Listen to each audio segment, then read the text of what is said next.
할렐루야. 아멘.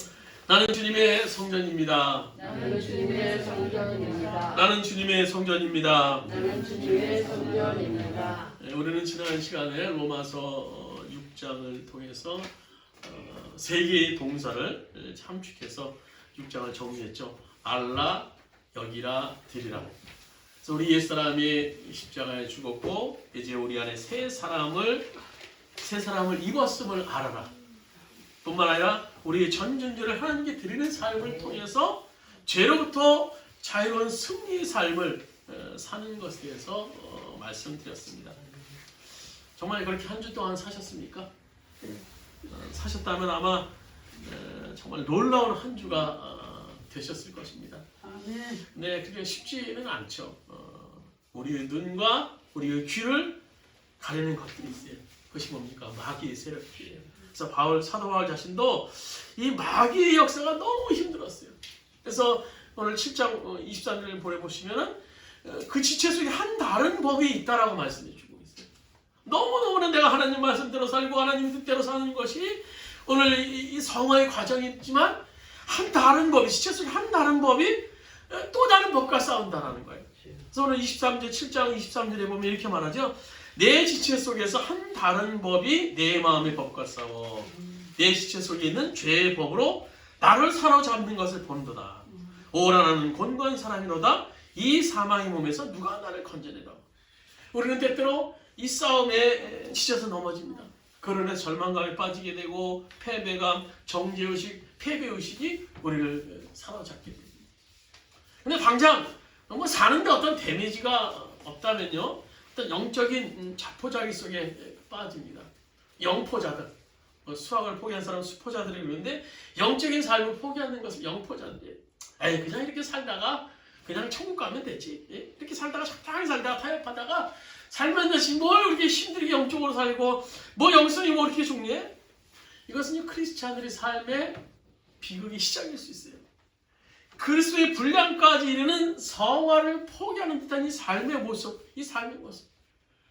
이 성화가요, 이 바울 사도가 이게 얼마나 중요했는지 바울 사도는요 6장, 7장, 8장 로마서 계속 성화에 대해서 얘기하고 있는 거예요. 그래서 6장에 우리가 지난주에 읽은 6장은요 이 성화와 우리 죄와의 관계, 그래서 우리가 죄를 이기고 어떻게 정말 성화로운 삶을 살 것인가에 대해서 6장에서 말씀했고요.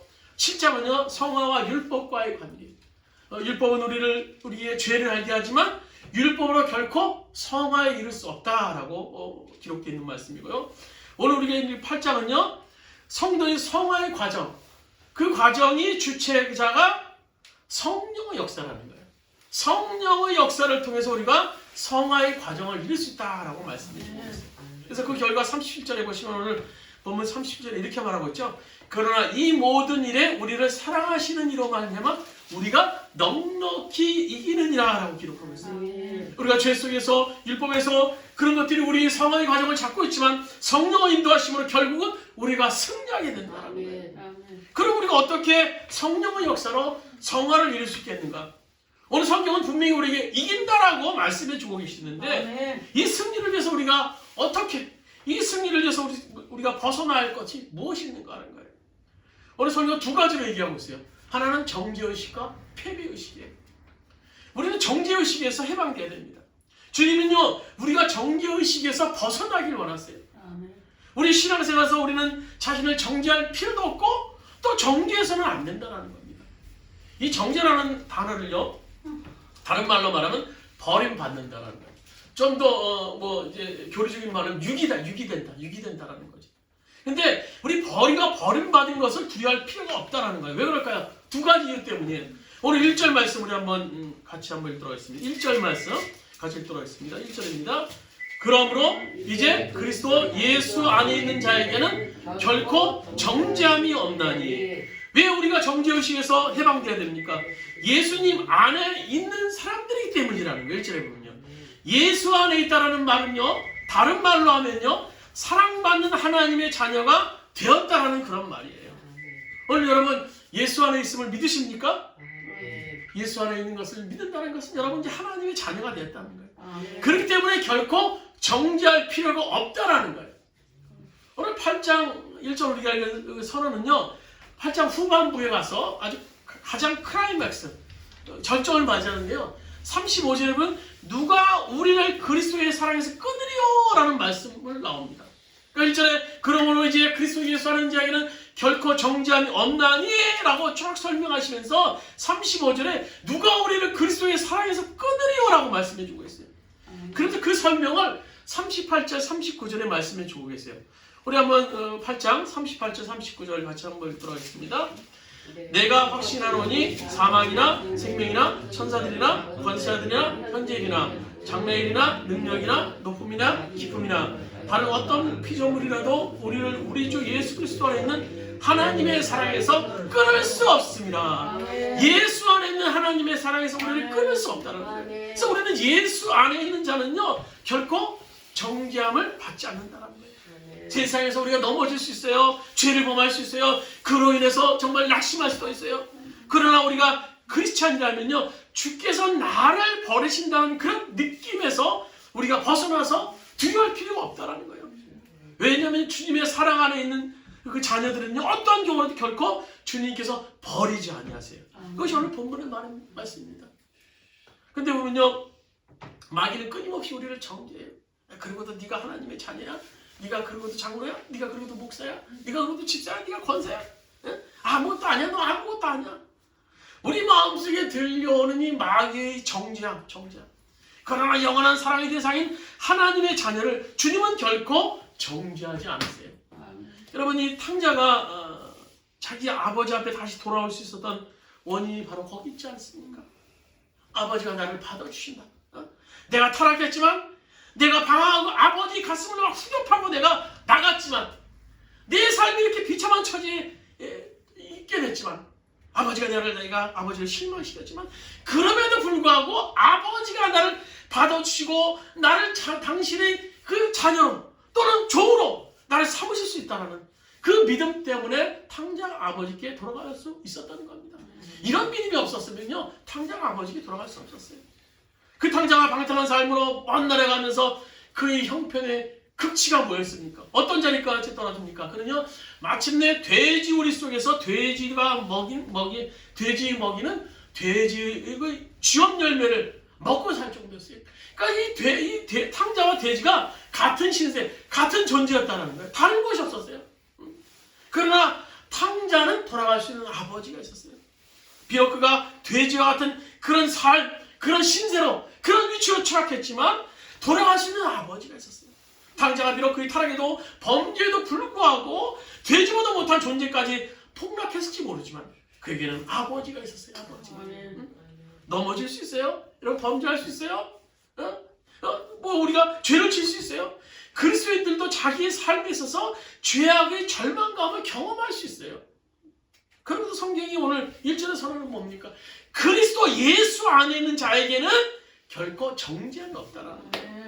우리가 정죄의식에서 벗어날 수 있는 첫 번째는요, 예수 안에 있기 때문인가라는 거예요. 두 번째로는 뭡니까? 2절 말씀. 우리 한번 2절 말씀 같이 읽도록 하겠습니다. 이는 그리스도 예수 안에 있는 생명의 성령의 법이 죄와 사망의 법에서 너를 해방하였습니다. 우리가 정죄의식을 같이 알아야 될 이유 두 번째는 죄와 사망의 법에서 성령으로 해방되었기 때문이에요. 죄와 사망의 법을 다른 말로 말하면 율법. 죄와 사망의 법. 왜 죄와 사망의 법입니까? 율법의 기능은요, 죄를 깨닫게 하는 거예요. 하라, 하지 말라. 그런데 우리가 율법을 통해서 하라는 것을 우리는 하라는 것을 하지 못하는 내 자신을 보게 돼요.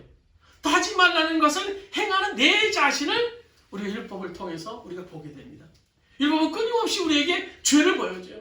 그리고 그 죄를 통해서 죽을 수밖에 없는 나 결국은요, 사망 앞에 선 내 자신을 보게 하는 것이 바로 율법이에요. 그래서 율법은요, 죄와 사망의 법일 수 있는 겁니다. 우리가 거듭났을 때 일어난 놀라운 사건은요, 이미 죄에서 해방되었다라는 사실이에요. 이것은 이미 이루어진 사실입니다. 예수를 믿을 때 율법 안에 있던 내가 생명과 성령의 법 안에서 살도록 우리가 삶의 자리를 옮겨지게 되는 거예요. 오늘 우리가 로마서 6장 14절 우리 주보에 있는 말씀 한번 같이 한번 읽도록. 로마서 6장 14절입니다. 죄가 너를 주장하지 못하리니 이는 너희가 법 아래 있지 아니하고 은혜 아래 있습니다. 거듭난 그리스도인은요 율법 아래 있지 아니하고 은혜 아래 있는 자들이에요. 율법 아래 있다면요 율법의 저주를 피할 수 없었을 거예요. 그러나 우리가 그리스도인이 되었을 때 일어나는 놀라운 사건은요 더 이상 율법 아래 있지 아니하고 은혜 안에 삶을 산다는 겁니다.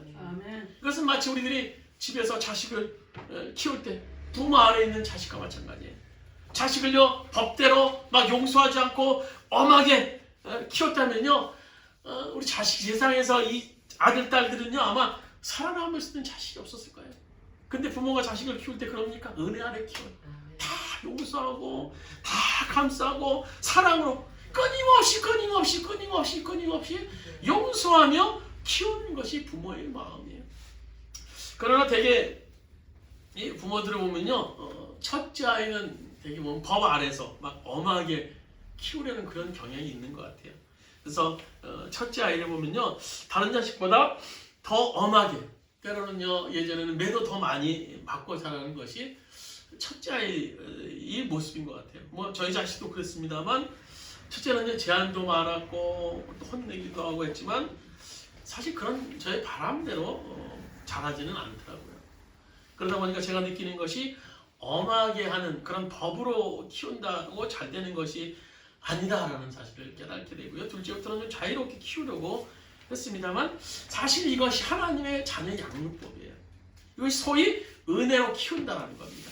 끊임없이 용서하고 격려해 주며 사랑하는 것. 율법을 우리에게 주신 하나님의 뜻도 바로 모든 사람이 율법대로 의롭게 살게 될 것을 기대하셨어요. 그러나 사람이 율법으로는 도무지 결국은 이루어질 수 없다는 것을 깨닫게 됩니다. 그래서 하나님은요 그 독생자 예수님을 이 땅에 보내셨어요. 그래서 십자가를 통한 구원 또 보혜사 성령 하나님이 우리에게 임하시는 성령의 역사 오늘 성자 예수님의 십자가의 구원과 성령의 역사로 율법이 요구하는 것을 완전히 이루어내셨습니다. 그래서 우리가 성령의 역사로 예수를 믿기만 하면 이런 사람이 될 수 있어요. 오늘 3절 4절이 그 내용이에요. 우리 3절 4절 보면 계속 한번 읽도록 하겠습니다. 율법이 육신으로 말미암아 연약하여 할 수 없는 그것을 하나님은 하시나니 그 죄로 말미암아 자기 아들을 죄 있는 육신의 모양으로 보내어 육신의 죄를 정하사 육신을 따르지 않고 그 영을 따라 행하는 우리에게 율법의 요구가 이루어지게 하려 하심이라. 영을 따라 행하는 우리에게 율법의 요구가 이루어지게 한다는 거예요. 보세요. 우리가 예전은요 이 죄와 죽음의 법 아래 삶을 살았던 사람들이에요. 그러나 우리가 예수를 믿었을 때 죽음의 법인 율법 아래에서 생명의 법인 성령의 법 아래로 옮겨졌어요. 이제 우리는 율법 아래 있지 않냐고 어디 아래 있습니까? 성령의 법 아래 있어요. 그렇다고 내 마음대로 살아도 되겠습니까? 내 마음대로 살아도 된다는 것은 아니에요. 막 죄 지으면서 나 율법이 없으니까 나 제한하는 거 없어. 난 하나님께 회개만 하면 돼. 하나님 나 정죄하지 않으셔.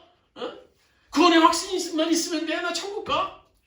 이것은요 교리지식입니다. 교리지식.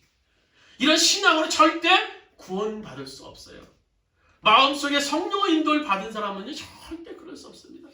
우리가 율법 아래 있는 자가 아니고 따라서 율법의 저주나 정죄를 두려워할 필요가 없지만 이제 우리를 지배하는 삶의 원리가 바뀌는 거예요. 율법이 아니라 성령의 인도에 의해서 우리가 살게 되는 겁니다. 우리가 성령의 인도를 따라 살게 되면요 율법의 요구를 성취하게 돼요. 이게 참 놀라운 사실이죠. 율법대로 살겠다고 막 결심하고 막 노력하고 막 애쓰고 허벅지를 찔러가면서 막 삶을 살려고 하지만요 그대로 살지 못해요. 그러나 성령의 인도하심을 받아 살게 되면요 율법이 요구하는 삶의 기준을 오히려 성취하는 놀라운 결과를 이룰 수 있게 된다는 거예요. 오늘 4절 말씀 보세요. 4절 우리 다시 한번 읽도록 하겠습니다. 4절 보시면 육신을 따르지 않고 그 영을 따라 행하는 우리에게 율법의 요구가 이루어지게 하려 하심이라 라고 기록하고 있어요. 육신을 따르지 아니하고 그 영을 따라 성령을 따라 삶을 사는 자에게는 놀랍게도 율법의 요구를 이루어주신다라는 거예요. 성령이 연약한 우리를 구체적으로 어떻게 인도하실까요? 우리 26절, 8장 26절 우리가 좀 더 구체적인 성령 인도를 어떻게 행하시는가를 기록하고 있어요. 같이 읽도록 하겠습니다. 이와 같이 성령도 우리 연약함을 도우시나니 우리는 마땅히 기도할 바를 알지 못하나 오직 성령이 말할 수 없는 탄식으로 우리를 친히 간구하시느니라. 여기서 율법 아래 살고 있다면요, 율법을 어겼을 때 그 율법은 즉각적으로 우리를 정죄해요. 야, 너 그거 하지 말라는 거 했지? 너 죄야, 죄졌어. 그러나 성령의 인도를 받고 살고 있기 때문에 우리가 범죄할 때, 타락할 때, 그때 성령님은 우리를요 정죄하지 않으시고 그 대신 탄식하세요. 응? 안타까워하신다라는 거예요. 간절히 기도하신다라는 거예요.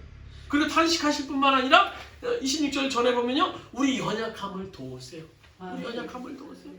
여기서 이 돕는다라는 이 단어는요, 헬라에서 이런 용도로 쓰였습니다. 걸음마를 배우는 어떤 어린 아이가 걸음마를 하다가 넘어졌어요. 그러면요, 부모님은요 달려가서 다시 일으켜 주시든지 또 일어설 수 있도록 세워줘요. 돕게 될 때 사용되어진 그 단어가 여기서 돕는다라는 겁니다. 여러분, 이 부모님이 어떤 자식이 걸음마를 배울 때 넘어진다고 막 정죄하지 않습니까? 아니, 너 그렇게 왜 이렇게 못해, 이놈 자식아? 어? 너 이렇게 왜 못 걸어? 정죄하지 않아. 괜찮아. 다시 일어서 걸을 수 있어. 역시 힘내. 일어나. 도울 수 있는 것이 바로 부모의 마음이에요. 오늘 그리스도인들이 하나님을 위해서 하나님을 기쁘시게 하는 삶을 살다가요, 잘 다 되지 않을 수도 있어요. 넘어질 때도 있어요. 그럼 어떻게 하시겠습니까? 율법은 우리를 정죄하지만, 사람들은 우리를 못났다고 얘기하지만, 친구도 우리를 정죄하지만, 양심의 소리도 우리를 정죄하지만요, 오늘 성령님은 우리를 간절히 도와요. 아무개 장거야, 아무개 집사야, 권사야, 해결되지 않는 죄로 너가 힘들어하지만 내가 도울게. 다시 일어나. 얼마든지 너는 나와 함께라면 다시 일어날 수 있지 않냐. 이 도우시는 성령님이 우리 가운데 일하고 계시면 우리가 믿어야 되는 거예요. 따라서 우리는요, 정죄의식에서 해방돼야 됩니다. 우리는 정죄의식이 포로가 될 필요가 없어요. 어떤 경우라도 하나님은 우리를 버리지 아니하신다는 사실을 믿으시기 바랍니다. 또 두 번째로 우리가 성화를 위해서 정죄의식뿐만 아니라 패배의식에서 해방돼야 됩니다. 우리가 절망감으로 인해서 삶이 정말 피폐해지고 어려움 속에서 느끼는 것은 패배의식에 빠지기 때문이에요. 패배를 당연한 결과에 또 삶의 양식으로 받아들입니다. 패배가 내 모습이 되고 결국에는요, 늘 죄 앞에 자포자기하게 됩니다. 이 자포자기처럼 무서운 것이 없죠. 그러나 여러분, 우리는요, 패배할 필요가 없는 사람이고 패배해서는 안 되는 사람입니다. 그 이유로 사도 바울은 오늘 4가지로 말씀해주고 있어요. 첫 번째는요, 우리에게 주님께 새로운 생각을 주셨기 때문이라는 겁니다. 우리 6절 말씀 같이 한번 6절 말씀 있더라고요. 6절 말씀입니다. 육신의 생각은 영의 생각은 생명과 평안이라.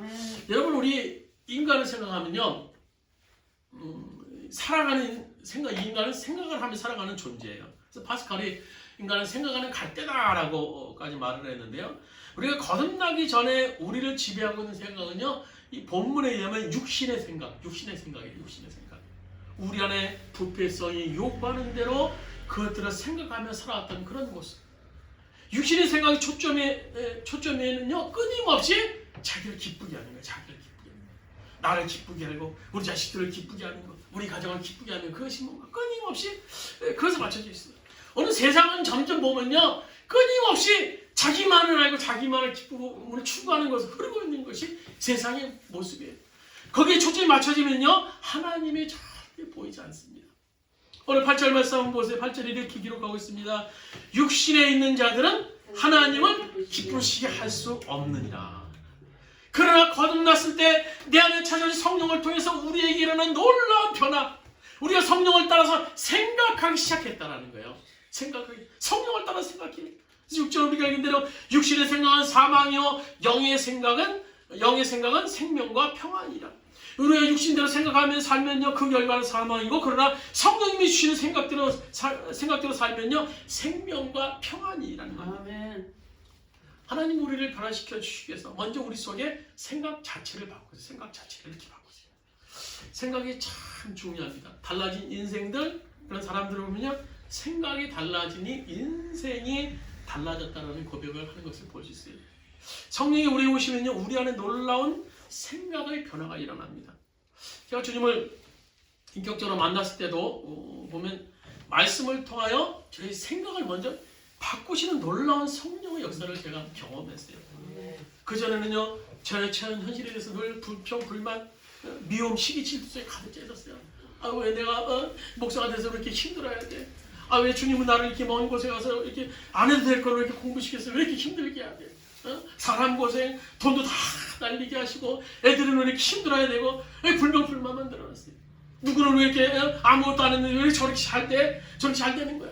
누구는 나보다 더 못했는데 왜 저렇게 잘 되는가? 질투하고 시기하고 또 부족한 물질로는 늘 불평불만하며 살았어요. 어떻게 먹고 살 수 있을까? 늘 살궁리만 하며 살았던 사람이에요. 그러나 말씀 가운데 임한 성령님이 저의 생각을 임하는 가운데 저의 생각을 순식간에 바꿔놓으셨어요. 이전과 같이 똑같은 사람들, 똑같은 환경이었지만 제 생각을 성령님이 바꾸고 나니까 모든 것이 바뀌게 되는 놀라운 역사를 제가 경험하게 됩니다. 당시 제 삶은 여전히 뭐 경제적으로도 어렵고 또 사역 자리도 캄캄하고 앞으로 살아갈 길이 막막한 상황이에요. 그러나 성령의 역사로 말씀 가운데 역사하시는 성령의 역사로 제 생각이 바뀌고 나니까 모든 것 가운데 역사하시는 하나님의 손길이 보이기 시작했어요. 그 다음부터는요, 고난이 두렵지 않았어요. 뭐 두려운 것이 없었어요.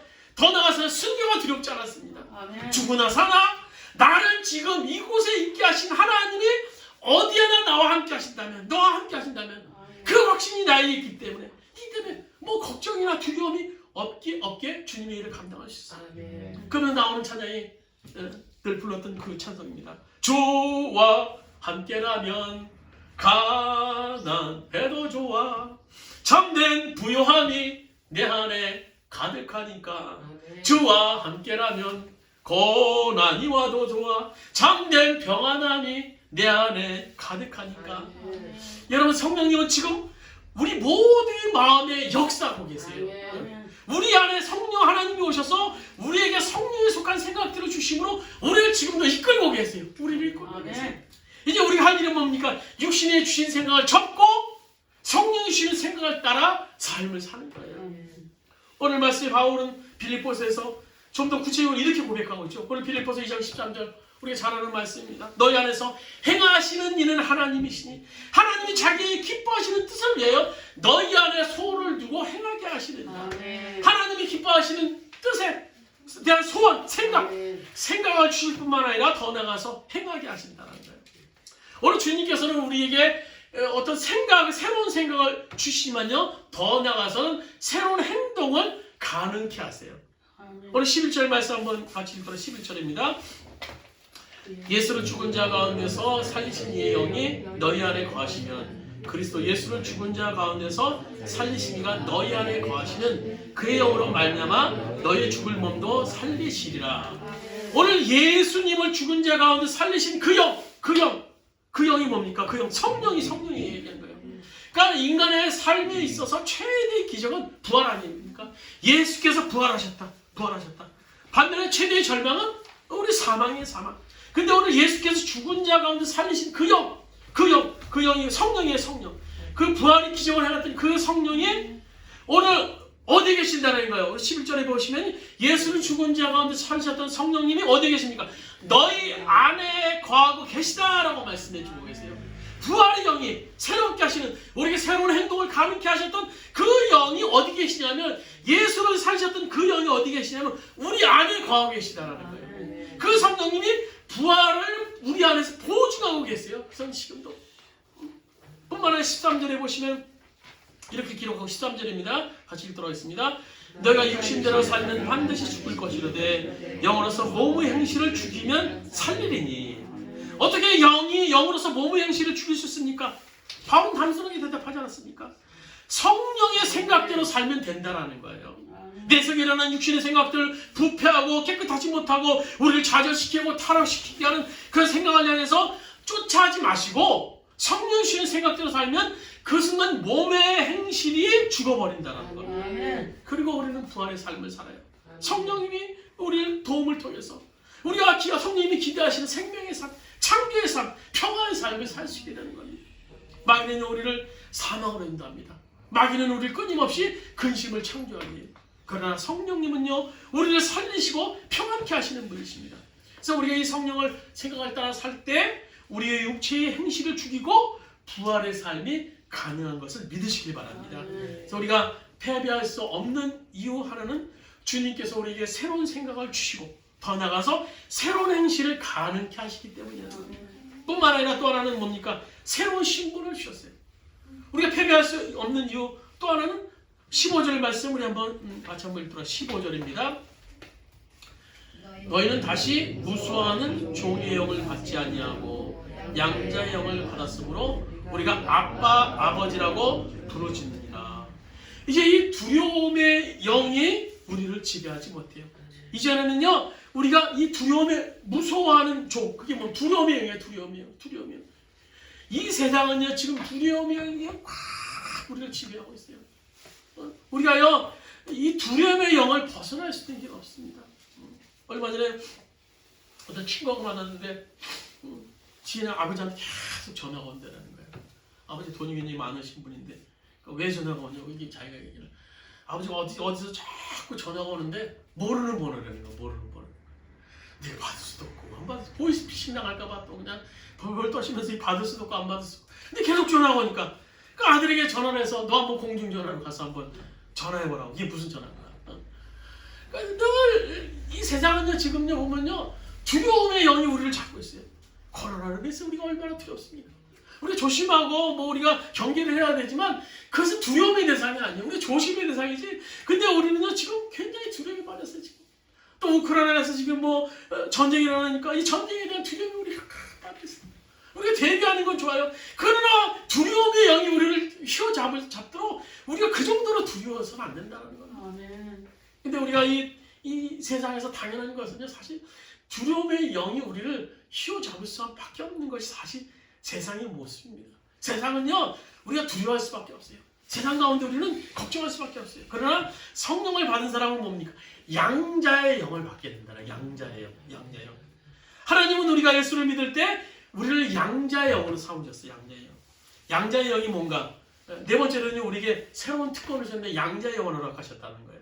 17절 말씀 우리 같이 한번 17절 말씀입니다.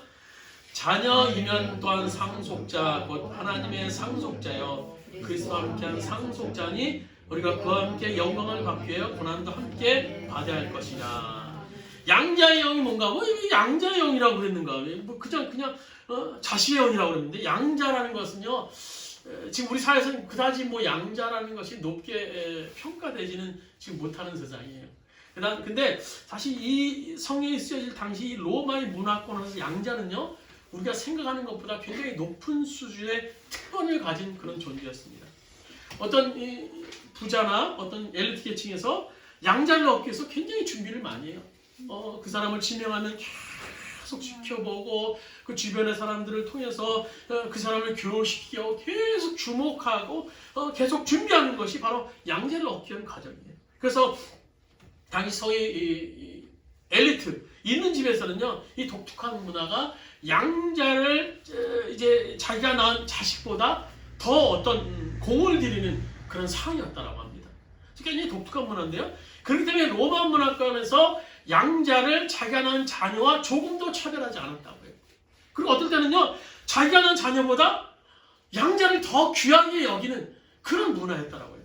그래서 양자를 삼게 되면 제일 먼저 하는 일이 양자의 가정교사를 이제 붙여줍니다. 아주 우수한 가정교사, 아주 똑똑한 가정교사를 통해서 그의 부모가 어떤 부모인가 잘 소개해주고 또 부모가 원하는 교육을 충실하게 가정교사를 통해서 이루어집니다. 그리고 이제 교육이 끝나게 되면 그 가정교사가 그 양자에 이런 말을 한다고 합니다. 그대를 위해서 그대 양부모가 된 분들은 놀라운 상속을 준비해 놓았다라고 마지막으로 격려해 준다고 합니다. 성령님이 하시는 일도 똑같아요. 성령께서 찾아오셔서 제일 먼저 하시는 역사는요 하나님을 아버지로 인식하고 우리에게 부르게 하세요. 하나님을 강요하는 성경에 보면 아빠 아버지라고 부른다는 거예요. 이건요 그 당시 엄청난 특권입니다. 어떻게 우리가 감히 하나님을 아버지라고 부를 수 있겠습니까? 거기 아빠 아버지라고 부를 수 있는 그런 특권을 우리가 어떻게 얻을 수 있겠습니까? 근데 성령님이 우리 가운데 오셔서 그 하나님을 향해 아빠 아버지라고 부를 수 있는 특권을 주셨어요. 그뿐만 아니라 아버지께서 원하시는 것을 계속 계속 성령님을 통해서 가르쳐 주세요. 가르쳐 주세요. 성령님 우리에게 가정교사의 역할을 지금 하고 계신다는 거예요. 아멘. 그래서 14절에 보시면 무릇 하나님의 영으로 인도함 받은 사람은 곧 하나님의 아들이라고 기록을 하고 있어요. 하나님의 영으로 성령님으로 인도함 받는 거예요. 그래서 하나님의 아들로서 성령님에 의해서 인도함 받는 삶을 날마다 살아가고 있다는 놀라운 특권 우리에게 주셨어요. 더 나아가서 가정교사의 교육이 거의 끝날 무렵에 이런 얘기를 하세요. 오늘 성령이 역사하시는 거예요. 너희 아버지는 너를 위해서 이런 놀라운 재산을 준비하셨고 너는 그 상속자다. 격려해 주세요. 이거 17절의 말씀이에요. 10절에 보면 자녀이면 또한 상속자 곧 하나님의 상속자요. 오늘 성령께서 우리에게 말씀하신다는 거예요. 우리가 이 빛나는 이 영광의 상속을 바라볼 수 있다면요. 그 눈이 있다면요. 이 땅에서 삶이 잠시 우리를 지치게 하고 우리를 쓰러지게 하고 낙심하게 만든다 할지라도 우리가 넘어질 필요가 없다는 거예요. 우리는 바로 이런 성령님의 역사를 통해서 성령님이 우리를 자녀 삼으시고 또 우리에게 새로운 신분을 주시고 우리에게 생각을 주시고 행동을 주시고 양자의 그 놀라운 직분을 우리에게 허락하셨다는 사실을 기억하면서 우리 이 땅에서 패배의식에서 벗어날 수 있어야 된다는 겁니다. 말씀을 마치도록 하겠습니다. 여러분 우리 자신에 대한 인식이 좋은 사람, 착한 사람 그것에 그쳐서는 안 됩니다. 세상에서. 성령의 사람이 되셔야 돼요. 성령의 인도함을 받아서 말하고 듣고 행동하고 움직일 수 있는 사람이 우리가 돼야 된다는 거예요. 우리가 마음을 다해서 성령을 바라보며 그분을 따라서 살면요. 정죄받지 않는 은혜, 정죄의식에서 벗어나는 은혜를 확신하게 됩니다. 패배의식을 넘어서 승리할 수 있게 됩니다. 그리고 더 나아가 우리가 영원히 갈 그것을 상속자라는 양자의 영으로 승리하게 될 줄로 믿습니다. 오늘 우리가 잠시 말씀을 생각하시면서 우리 합심해서 한번 우리 기도드리시겠습니다.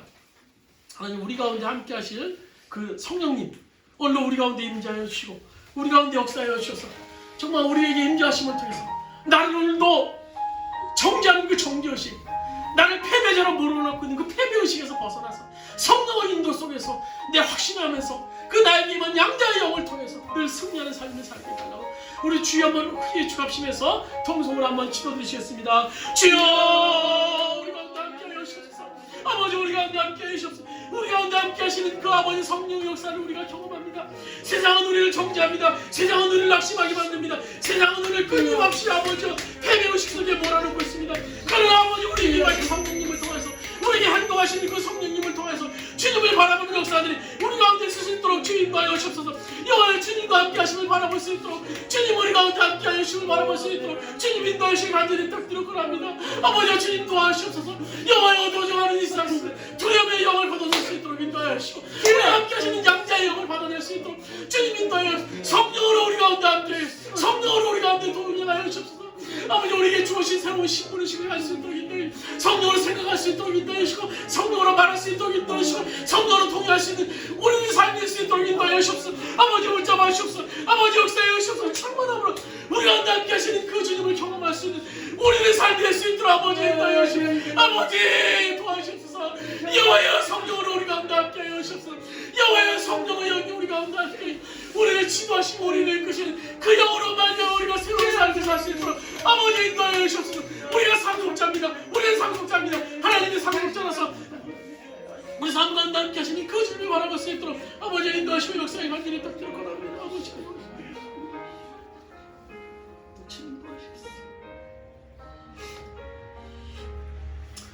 우리가 세상에서 나가서 삶을 살면서 느끼는 것은 끊임없는 정죄의식과 패배의식입니다. 나는 왜 이렇게밖에 살지 못할까? 나는 왜 말씀대로 살지 못할까? 나는 왜 이렇게 늘 패배자의 모습으로 늘 아버지 쓰러지며 넘어지며 그런 패배자의 모습으로 살 수 있을까? 정죄의식과 패배의식이 우리를 짓누르고 있지만 우리가 확신하는 것은 여전히 성령님이 우리와 동행하신다는 것, 우리를 오늘도 돕고 계시다는 것, 우리를 위해서 탄식하시며 간절히 기도하시다는 그 사실을 우리가 기억하면서 성령님으로 행동하고 성령님으로 말하고 성령님으로 행할 수 있는, 생각할 수 있는 우리의 삶이 될 수 있도록 주님 인도하여 주옵소서. 여전히 내 안에 계신 그 성령님을 바랍니다. 내 안에서 역사하시는 그 성령님을 바랍니다. 그 성령님을 의식하며 그 성령님과 동행하는 삶을 사는 우리 모든 초원의 성도들 될 수 있도록 인도하시고 그 성령님이 우리를 위해서 마지막 준비하신 그 상속의 삶을 상속자의 삶을 그 저천국을 바라보는 우리 모든 초원의 성도들 될 수 있도록 주께서 인도하여 주시옵소서. 이제는 우리 주 예수 그리스도의 은혜와 하나님 아버지의 무한하신 사랑하심과 부활사 성령님의 감동 내주게 도와주시는 주 우리를 정죄하는 사단의 세력을 물리치고 우리를 패배케 하는 낙심케 하는 사단의 세력을 물리치고 성령님과 늘 동행하는 삶을 살기로 하는 우리 성도들 머리 위에 그의 가정에 사업장과 직장에 이 민족에 이 땅의 모든 교회에 이제부터 오늘까지 함께 하시기를 간절히 축원하옵나이다.